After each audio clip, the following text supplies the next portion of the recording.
talked about, supposedly what used to be labeled as a completely non-inflammatory. Now we know that actually this is not the case, and that degenerative arthritis, part and parcel of their development process involves actually inflammation.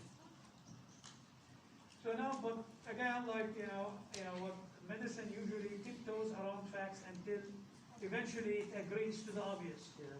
At this point in time, they are still calling the degenerative arthritis as non-inflammatory. They even invented a name for it. They don't call it osteoarthritis, they call it osteoarthrosis, believe it or not, just to make sure that they took the itis away from the name. Can I use those? Yeah. How to turn the from here? Press on the side of the... Oh, side, right. Wow. Turn up this one. Bad advice. How about this? Yeah, that's good. So this one is not working like this, right? It's working. But you have to switch. I have to switch what? Close this one and use the other one. Is that better supposedly? Yeah. Not really. Don't do it. Do. All right. How about this? How about now? Perfect. Wonderful. Okay, so I'll be stuck here, but that's okay. All right, so now we are talking about truly inflammatory arthritis, right? And by truly inflammatory arthritis, you're going to see real inflammation. So you're going to see the redness, you're going to see the temperature, you're going to see the swelling, and you're going to see the the non-functional joint as a result of this process. So what do you see here? This is where the numbers of the synovial fluid starts to become interesting. The numbers will actually grow higher. According to rapid review pathology from which I took this lecture, it's up to 100,000. But like I told you, other internal medicine resources such as Harrison and Davidson put the number as much higher than 100,000. The same with the neutrophilic. The same with the neutrophilic count. Rapid review put it at 50%. Other resources put it higher than that. Again, whenever there is discrepancy, I will not ask you that question. I don't really go after the, its and bits, of things. So also crystals could induce a true inflammation as a result of their deposition in the synovium, resulting in inflammation in the joint space. Starting with rheumatoid arthritis. This is a systemic disease. So a disease that does not only affect the joint, but affects other tissues in the body as well. The reason for this is that it is resulting actually from an autoimmune response, an autoimmune reaction, where there is circulating autoimmune complexes that go with the flow. Anywhere and everywhere in the body where they get deposited and activate the complement system, they will result in destruction of that site, resulting in a presentation of that site. This is one. The other thing actually, so this is what we will find with the RF, with the rheumatoid factor. We'll find out that there is actually another autoantibody that is present in rheumatoid arthritis known as the ACPA, the ACPA, the anti-citrulinated protein antibodies. Those actually, when it comes to its etiology of being a systemic presentation, is that there are citrulinated proteins all over the body. And the immune system is responding to those citrulinated proteins in situ. Again, if you guys recall the autoimmune inflammation and how it starts, there are two actually theories. One of them is that there are circulating autoimmune complexes that get deposited, or actually that there are fixed antigens, self-antigens, that the immune system is recognizing as other and mounting an immune response. This is the story of the RF versus the ACPA. Now, who is your patient with rheumatoid arthritis? That's an important point to be made here. Usually it is a white female, right? A white middle-aged female, about 35, 45, 50 years of age. that the presentation is going to be affecting the peripheral smaller joints of the hands. All right, so symmetric involvement. The start of the process with rheumatoid arthritis is the proliferative synovitis.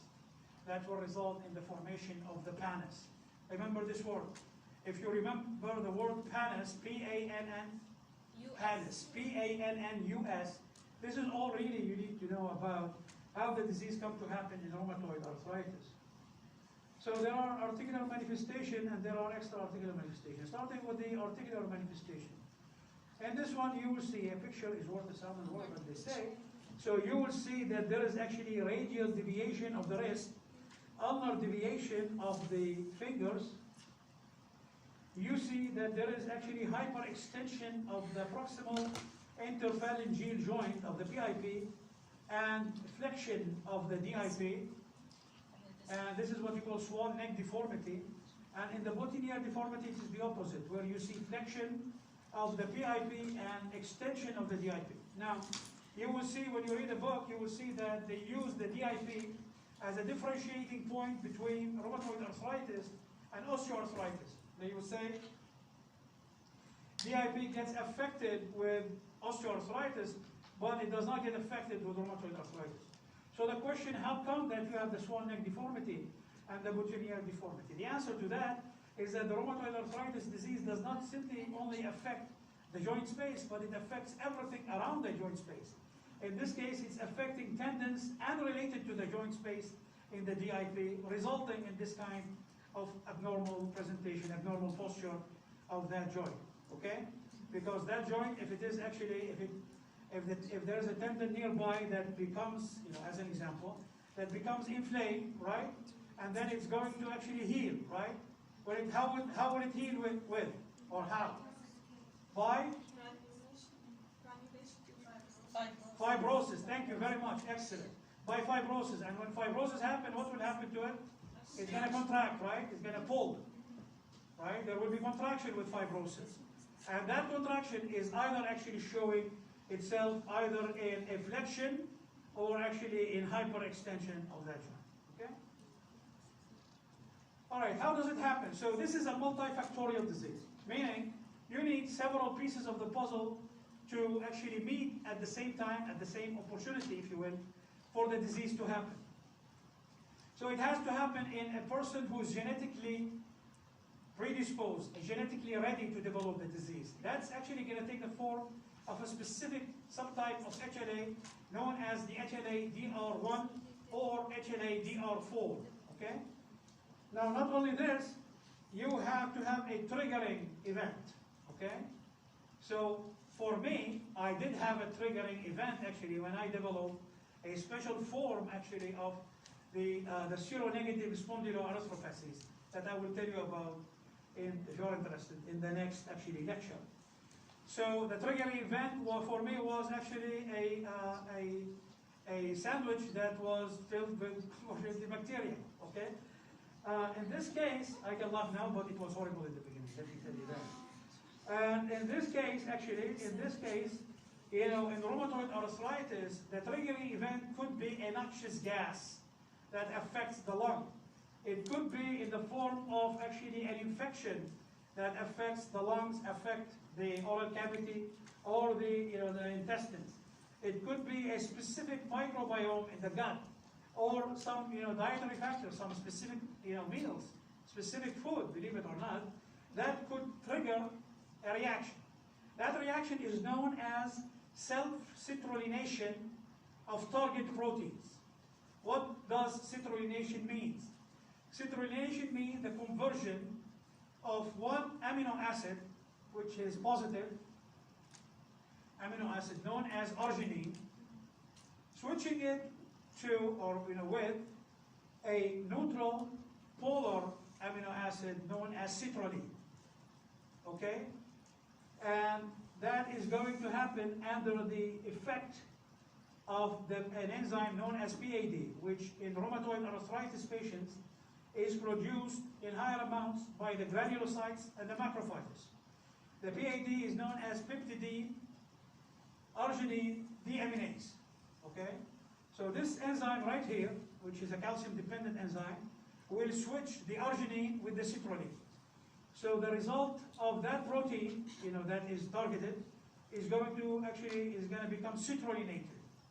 Now the immune system is going to recognize this citrullinated protein, which are cell protein, as other, and mount an immune response at it, resulting in the formation of the anti-citrullinated protein antibodies. Okay? Now that's important from 2 points of view. One, because now we have a better understanding how actually the disease is happening in those patients. Citrullination isn't a relatively new finding. Not only that, it's also important from the testing point of view. Why? Because now we have a test for the ACPA, which is a higher, and more specific test, a far better test, for rheumatoid arthritis than the RF. Okay? Did you guys get that? This happens at which level, like post-transcriptional? Right. Post-translational modification, absolutely. So the conversion of the, very good. So the conversion of the target protein into a citrullinated protein happened at the level of a post-translational modification under the effect of the PAD. Okay? Now where are those proteins? Those proteins are everywhere in the body.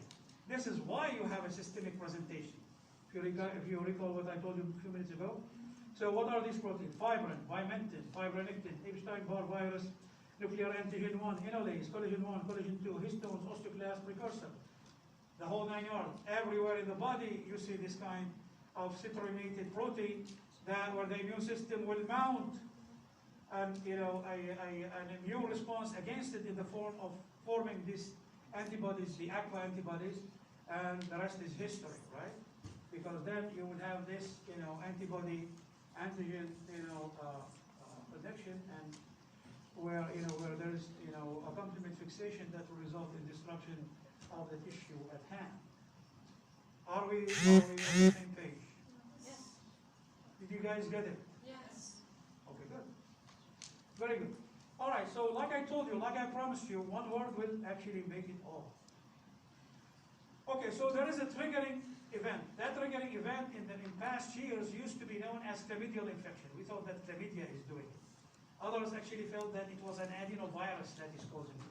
Now we know that actually we have a better understanding about what even triggered the disease, and I have just listed that to you in the prior slide. Now the triggering event is going to affect the synovial cells. Synovial cells will do what they do best, which is proliferating. So instead of the 3 layers of synovium that normal cartilage will be covered with, now you're going to be having tons of synovial proliferation on top of the articular cartilage. Not only this is an inflammatory process, so there will be vasodilation, and there will be invitation of other immune cells, other inflammatory cells, to the site of action. Those cells are going to be plasma cells, those are going to be lymphocytes, macrophages. It's going to be a party actually there. At this party, where is it happening? It's happening in the joint space, in this poor joint space. There's going to be so much proliferation that the synovium will start, because there is no space for it to proliferate anymore, it will start to twist and turn on itself, resulting in the formation of a finger-like projection. You see the finger-like projection? You see that? Do you guys see that? Yes. And at the same time, you have so much actually inflammatory cells that were brought to the site of action that they will start to organize in the form of pseudo-lymphoid follicles. So if you look at this, it looks like the structure of a lymph node actually, if you see it, or a lymphoid organ. All right, so now you have the proliferation, the finger-like papillary projection or proliferation, in addition to the organized lymphoid follicles, right? The combination of the two is what we call the pannus, okay? Now where is that happening? This is happening on top of the articular cartilage, okay? Remember that? So the articular cartilage is covered by all of this. What would happen to the articular cartilage? The articular cartilage, which is now covered by a millions, probably billions of layers of synoviocytes will no longer have access to the synovial fluid, right? And the nutrients of the articular cartilage are in the synovial fluid. What will happen to the cartilage in this case? It will die by deprivation. So remember that. This is what you call die from within, right? Now at the same time, there complement actually get activated. In a portion of the complement known as C5a will invite neutrophils to the party.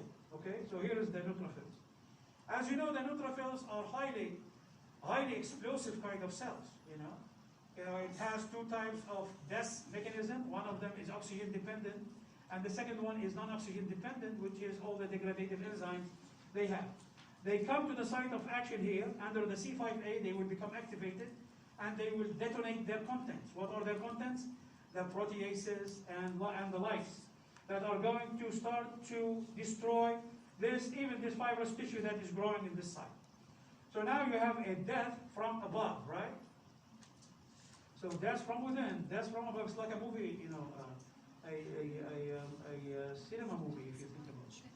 Now, like this, actually, the lymphoid follicle is rich in CD4 T lymphocytes. Now, these CD4 T lymphocytes have rank L on its surface. Rank L is going to be released from the surface of the CD4 T lymphocytes with the action of the MMPs that come from the synoviocytes. So the synoviocytes will actually, will volunteer, will give MMPs. Okay, the MMPs will go and cut the rank L from the surface of the CD4 T lymphocyte here. Where will the rank L go? The rank L will go and will start to activate the osteoclast. Okay, this is one. Two, you have actually two types of macrophages. I told you the macrophages are also in the party. Two types of macrophages. M1, which is a pro-inflammatory subtype, and M2, which is anti-inflammatory subtype. And the ratio between the two is very important for keeping balance. What happened in rheumatoid arthritis is that the M1 will take precedence over the M2, meaning the environment is going to move into pro-inflammatory, and that's going to actually result in osteoclastogenesis. So the osteoclast will be activated, one by the rank L, two by the switching of the formula of M1, M2 in favor of M1. The end result is going to be that the osteoclast will become activated and will start to actually destroy and wreak havoc on both the subchondral bone and also on the cartilage. The end result is going to be death from above with the neutrophils, death from within from the deprivation, and death from below with the osteoclast. This is what you call a blitzkrieg. It is the preferred German way of death. This is my classic joke. I can see some of you actually laughing. Seems you have read it somewhere. All right, the preferred actually way of death. It was known for the German army that when they enter a battle, there is no way they can actually lose it, because they will send their planes, they will send their infantry, and they will send their boats, meaning, or the navy, meaning there is no way they're going to be actually losing that battle. They will demolish, they will destroy whatever enemy, and that's exactly what's happening to this poor actually, joint space right here. Now imagine actually all of this is happening on top of the now destroyed subchondral bone. You have a fibrous tissue that is spreading over it, right? Not only this, but it will start to actually spread on the contralateral epiphyseal end as well. So now you have actually what you call a fibrous kind of ankylosis. Now this fibrous ankylosis will not stay actually fibrous forever, rather it will undergo dystrophic calcification. And the end result is going to become fusion of the joint, meaning instead of bone, joint space, bone, now you have one piece of bone right there. This is for those of you who are figuratively challenged, meaning you like actually to. I'm so happy that some of you actually are getting my jokes. This is really I have to admit. She knows who I'm talking about. All right, figuratively challenged. This is a. By the way, these are all my jokes. By the way, I have a trademark on that. You can share all the science you want, but do not share the jokes because they are mine. Yes, ma'am. What does ankylosis mean? Fusion Fusion of the two bones? of the two bones with the joint space. So there's no joint. It becomes like a one piece. Doctor, so what happens to the, you said that in the joint itself,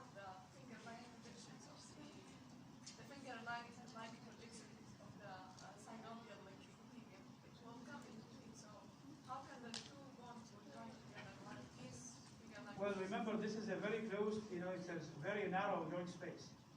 On top of it, there is actually this growing fibrous, this growing proliferative, synovium, right? It's covering both ends. Eventually, this actually proliferation will heal. How will it heal? Fibrosis. So this is the first step in linking the two bones, but at this stage, it will be by fibrous tissue. Eventually, this fibrous tissue will undergo dystrophic calcification, and that's going to result in simply fusion of the whole thing. All right, so again, this is actually figuratively challenged. It's right there in front of you. You can read it as much as you want. You can see the billions of layers of synovial cells here, right here, okay? All right, here it is, and here's a beautiful picture showing you the dystrophic calcification that this, pannus has actually undergone. You see that? This is bone right here. How would you know that it's a newly laid out bone? Because there are osteoblasts that are very active. Those single cells are osteoblasts. Any question? Are we on the same page? Yes. Did you guys get it? Yes. Good. All right. Extra articular manifestation of RA. So remember, you have a lot. It's a very, very robust inflammatory condition with so much cytokines that are being produced. Those will have actually systemic effect because they will reach the brain. And in the brain, they are going to affect the center for temperature control, the central for appetite. So those patients are going to lose their appetite, and they are going to spike fevers, as a result of that. All right, and then, one specific actually finding that you see in rheumatoid arthritis patient is a rheumatoid nodule. So what's a rheumatoid nodule? Usually you find it on the, one second please, on the extensor surfaces of joints. Most commonly around the elbow, okay? So right here, all this is a rheumatoid nodule. How does it happen? So now you have either circulating immune complexes that get deposited and activates the complement, destroying the tissue in the process, or actually fixed, citrullinated protein that, the immune system will mount a response against, and resulting actually in, again, the destruction of that tissue. Either way, the end result is going to be the same. The end result is going to be destruction of that tissue that is going to be walled off by a cuff of epithelioid histiocytes and inflammatory cells. So this is it right here. A section of this region is going to show the following. So there's tissue destruction, as I told you. That's going to be in the form of fibrinoid necrosis. All right. Where did you take fibrinoid necrosis?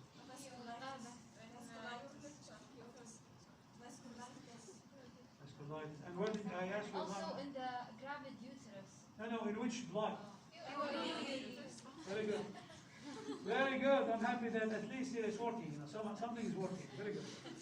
All right, this is the epithelioid histiocytes, and then surrounding this are all the other inflammatory cells such as MACs and LIMS. You may also see Sjogren's syndromes in those patients. Again, autoimmune antibody directed against the lacrimal glands and also against the minor salivary glands. The end result is going to be, the patient telling you that he cannot cry, that there is sand in the eyes, and he cannot swallow dry food. All right, this is the pathogenesis. Again, for those of you who are figuratively challenged, you're going to be finding it here. So you can read it actually on your own free will. Okay? Everything is here from A to Z. Now, a question that may actually emanate from this. What are the destruction mechanisms of rheumatoid arthritis? Could you tell me? One.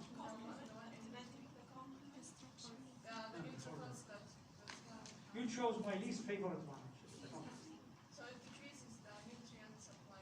Deprivation. That's by deprivation. One. And then the Osteoblast activation by two things. Neutrophils. That's going to result in activation of the osteoblast. One more.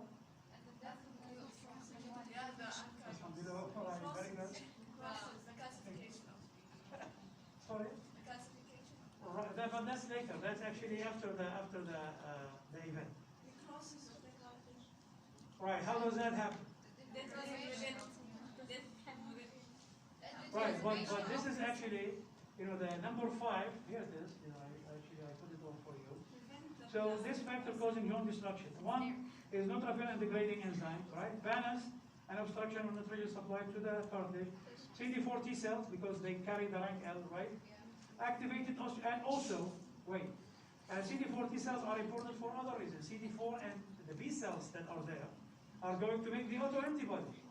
And that's actually, the autoantibodies itself is definitely one way for the damage to happen in the joints and elsewhere in the body, right? All right, guys, I think you got it. All right, so now the ACMA, a couple of words on the ACMA. For a long time, we depended actually on the RF, on the rheumatoid factor, as a test for rheumatoid arthritis. However, the RF is is a weak test. Why? Because it's only positive in 70% of patients with rheumatoid arthritis. This is number 1. Number 2, there are other rheumatic conditions that are not rheumatoid arthritis that have a positive RF. Number 3, RF is positive in other general medical conditions. Whenever you see a test like this, that takes away actually from the power of that test.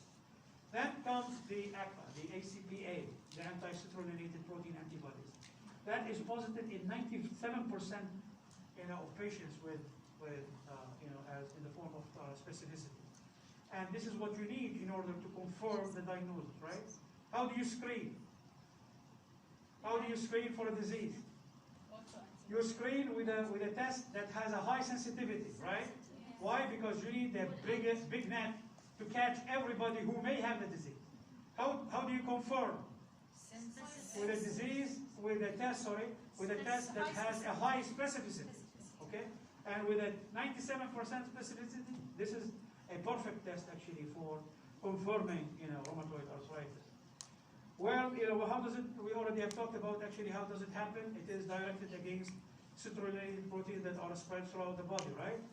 And, the strongest risk, a genetic risk factor is with the DL, with the HLA, DR1 and DR4. All right, so, you still do the RF, yes you do, this is, but the tragedy is, the tragedy of using a test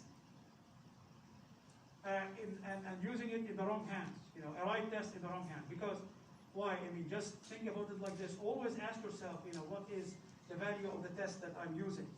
So let's say that actually you did not know that 30% of patients who have rheumatoid arthritis will have a negative test result for RF. You may actually rule out that patient, right? This is where the the tragedy comes in actually.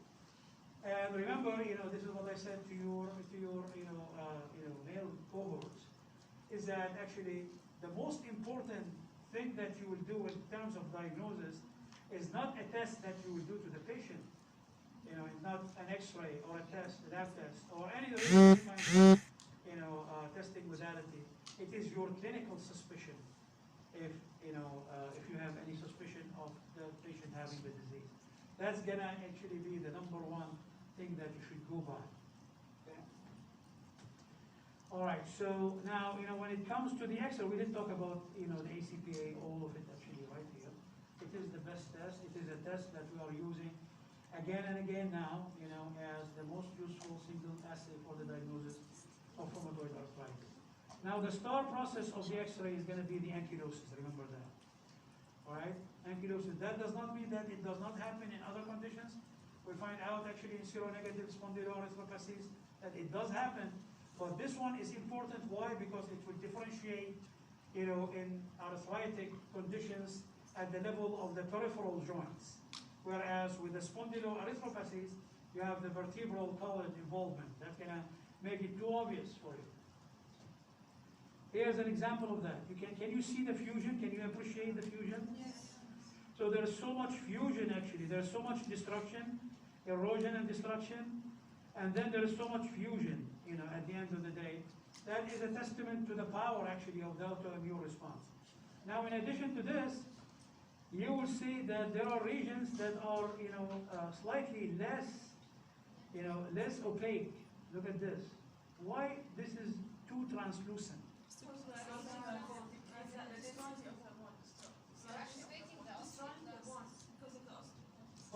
Destroying the bone. No, that's not the reason. Partially, but that's going to be limited to this side right here. But here it's not, and here it's not. Why? This is secondary osteoporosis, remember? The osteoporosis of non-use.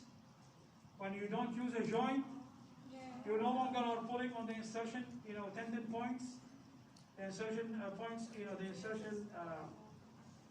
the tendon insertion points, and as a result of that, the osteoblast and the osteoclast tango will not happen. There is no remodeling, and the bone becomes weaker. So this is secondary osteoporosis. All right, we talked about this already. Okay, any question about this? Good. All right, let's move on to the next one. Doctor, we're starting another one? Here? We're starting another lecture? Yeah, it's very short actually.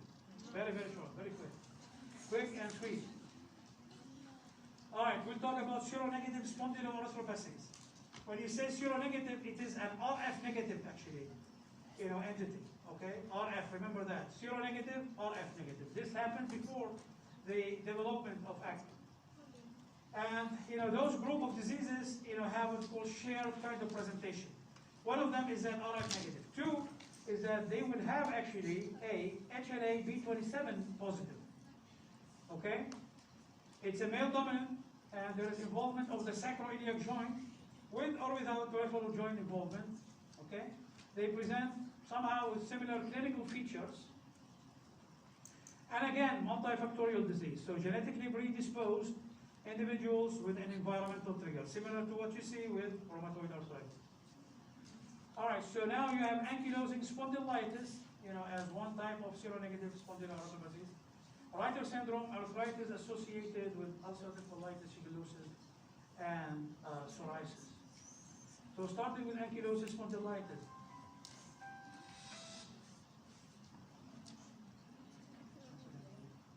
Hello?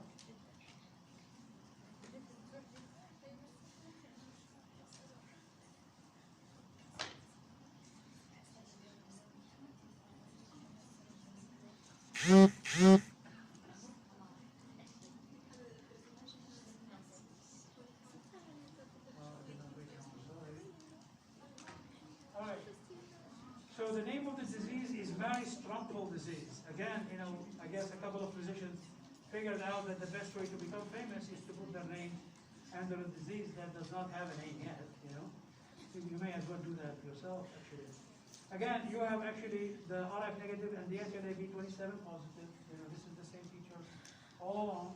Involvement of the sacroiliac joint, but it does not stay actually at the sacroiliac joint, so it spreads upwards, affecting the anterior and the posterior aspects of the vertebrae, resulting in the formation of what is known as bamboo spine, right here. So now, what happened actually, this gets inflamed first, and then it gets healed. And once it gets healed, what will result? How will it heal? Fibrosis. In this case, when it actually becomes fibrotic, it's going to result in actually turning the vertebral column into a stick of wood. When the patient tries to actually move forward, he will not be able to bend actually his vertebral column anymore, and he will bend forward as a board, as a one piece of wood bending forward. It's again a systemic disease, autoimmune disease in nature, and you will see that there are involvement of other soft tissue, including the aorta and the uveal tract. Here's an example of that. Now you will see that those actually vertebral bodies are fused. Do you see that? All of this are fused, and right here as well. Fused, as a result of that, there will be non-use of those bones, right? So that's going to result in the setting of osteoporosis. Look how much trabecular bone have been lost from these vertebral bodies. Not only that, but the intervertebral disc itself have become composed of bone marrow itself. So bone marrow started to get into the intervertebral disc itself. right, so this is what you call on X-ray as bamboo spine. All right. Reiter syndrome. Reiter was actually a Nazi German physician who discovered, this syndrome, and who called it after himself. They tried to change the name of the entity. It did not work. So even today, we call it actually Reiter syndrome. They put the name reactive arthritis to it. It did not work because there are other reactive arthritis as well. Again, the same exact thing, young man, all right, myself. And, actually, this has actually happened to me, believe it or not. When I was 20 to 30 years of age, I was in residency in the US. My first month in residency. My sin was like this. I'm a sinner. I ate actually a chicken burger. All right? And I got sick for one day, okay? And then everything was fine. And then 2 months later, which was my second month in residency, okay, during an autopsy, I had the worst kind of arthritis you can imagine. Autopsy, if you have done an autopsy examination, it involves a lot of pulling, a lot of maneuvering, around the body of the patient, of the corpse, and I could not do it, and I went actually through the whole list of doctors in the city of Tampa, trying to figure out, who can help me actually reach a diagnosis. None of them could. And the reason of this is that I never really mentioned that I have actually this gastrointestinal infection right here. Most likely with a Campylobacter. Okay? All right, a couple of months ago, and it ended up actually causing me, to lose at least 4 or 5 months of residency in bed. All right, and it was a horrible experience, really. All right, so this is actually, I had what you call the incomplete retina. Imagine this, and why? Because I did not have the arthritis, I did not have the conjunctivitis. I had the arthritis. I had a horrible arthritis. I had Achilles Tendinitis as well, okay? So 2 actually were positive, arthritis and Achilles Tendinitis. When you have the Achilles Tendinitis, your weight, you cannot hold your weight anymore. You're gonna be really on the floor. That's exactly what happens. All right, and thank God I was much thinner than now, so that was good, at least from that point of view. So this is actually the Achilles tendinitis right here that will really, make you bottom on the floor, as a result of simply carrying your weight. And there is also some cutaneous lesion. I did not have any of that, balanitis, sarcinata, and keratoderma denervation. Now, there is a differential diagnosis. Again, one word says it all. So there is the conjunctivitis, the sacroiliitis, there is the balanitis cincinata, there is the keratoderma denergica, and also there is the Achilles tendinitis. Now, psoriatic arthritis, let me just skip to this actually for a minute. The differential diagnosis for me was with enteropathic arthritis. All right, because again, you can see that infection could cause it, especially with the Campylobacter, which is known to be actually one, of the bacteria that likes to grow in chicken. All right, so the difference was this actually, because mine were fixed, symmetric and fixed. This one is migratory. So it starts with one joint, and then it remits in that joint, and then it moves to the other joint, what's called migratory. And oligo, it does not affect many joints at the same time. Mine was actually far more than that. And also, that it remits spontaneously in a year or 2. Mine actually lasted about 8 years. So, from this point of view, I did not have the enteropathic arthritis, unfortunately. I have the incomplete retina. All right, so now, now enough with that. One take-home message, for you to take home: never eat from the canteen of a VA hospital in the U.S. because they are disgusting. I never ate food in any canteen actually in the hospitals that I rotated in. All right, so psoriatic arthritis. Psoriasis is a skin disease, but about 7% of patients go on to actually develop joint disorders as well, in the form of psoriatic arthritis. Now, this is going to affect also the small joints of the hand. And to differentiate it from rheumatoid arthritis, it is less destructive and less severe, supposedly. Even though if you look at this, It looks to me pretty deforming, isn't it? Isn't it? Look at this, the classic presentation is what we call pencil in a cup. So this is the pencil, and this is the cup. Every specialty has its forks. So does that look to you like a pencil in a cup? Does not look to me either. So you need to stick to pathology. You need to stick to pathology, right? We didn't do this. All right, now the start of the process here is the infectious septic arthritis, right? Yes. All right, why? Because it will rapidly go through the joint space and destroying it in the process. Usually, remember that the presentation is a monoarticular, and usually it is in the knee joint. Remember that. How does it happen? Where does it come from? Either in the blood, or actually through something that you have done as the physician, what you call, iatrogenic, such as injection under septic conditions, and in the joint space, intra-articular injection, or a spread from a nearby infection, such as what you see with osteomyelitis. So osteomyelitis may give rise to septic arthritis, and septic arthritis may give rise to osteomyelitis nearby. This is where you see the most impressive, actually, synovial fluid findings. So you will see the yellowish green / bloody, SF. You will see the count that is higher than 100,000, and you will see the neutrophils that are, almost, 90%, 95% of the white blood count differential, of the synovial fluid. Two types: the non-gonococcal, which is more destructive than the gonococcal arthritis. Usually, the non-gonococcal happens as a result of either a trauma or iatrogenically, usually most commonly caused by the Staphylococcus aureus, a highly destructive process. Could also, follow the Haemophilus influenza infection or the E. coli infection. Now, on the other hand, the Neisseria gonorrheal or the gonococcal septic arthritis happening usually in young women, and there is a deficiency of the C5, C9 that predispose to dissemination. Usually, you will see the STD, to make it easier, STD, septic arthritis, tenosynovitis, and dermatitis. Lyme disease, this one actually was added on by the request of those people who took the USMLE Step 1 and Step 2, because they were getting a lot of questions about Lyme arthritis. The city of Lyme in the US, do you guys know where it is? The city of Lyme in the US is in the northeast in the state of Connecticut.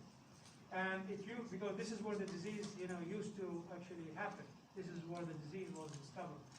Caused by the Borrelia burgdorferi, which is a species, and transmitted by the bite of the Ixodes tick.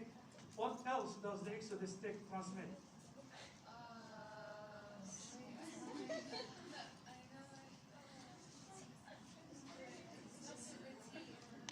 Start with a what? A D? Babesiosis. Yes, Babesiosis micreti, and also ehrlichiosis. Both of them are transmitted by the Ixodes tick. So it's like one tick, that has a lot of fans, right? White-tailed deer is the reservoir of the organism. So how does it happen? Usually, when people hike, actually, in regions. So to come back to the point of Lyme, it used to happen in this city, but then now it happens as far north as, believe it or not, the North Pole, which is part of the Canadian tundra, and also as far south as Florida and Mexico. Okay, believe it or not. All right. So what do you find actually in the early disease? In the early disease, you find a highly pathognomonic lesion of the disease, which is a skin lesion that is composed of expansile circles of redness with a central clearing. The tick usually is embedded right here in the bull's eye, right here. Okay, here is a tick that is embedded in the skin. Now, the recomplication are not actually this. The recomplications comes late in the course of the disease in the form of disabling arthritis and bilateral Bell's palsy, which is highly indicative of Lyme disease, and myocarditis and pericarditis. Pretty severe complications for a disease transmitted by tick. There are serologic tests that you could do actually to confirm the diagnosis of borrelial infection. Cultural biopsy specimen, you may do that, and also silver stain and dark field examination. What else, what else disease is caused by a spirochete? So this is a spirochete, right? Borrelia burgdorferi. What other disease is caused by a spirochete? And you do the same thing actually. There are serologic tests for it. DDRL, you have the culture biopsy specimen, and you have the dark, dark field, microscope, with a silver stain examination. What is that? Syphilis, right? Very good. Very good. Okay. Any question about this? About this lecture? Very good, guys. So our meeting, inshallah, is this Thursday in a muscle method pathology lecture. Go ahead. Let's see, the rash that's caused by this infectious tissue, is this painful? The rash? Painful as hell. It is painful. Very painful. Actually, just to actually give you, again, you were going to get it in the clinical, but this actually is what we call a toxic kind of presentation. The patient will have a tachycardia, will have fever, okay, and will have probably also what do you call it?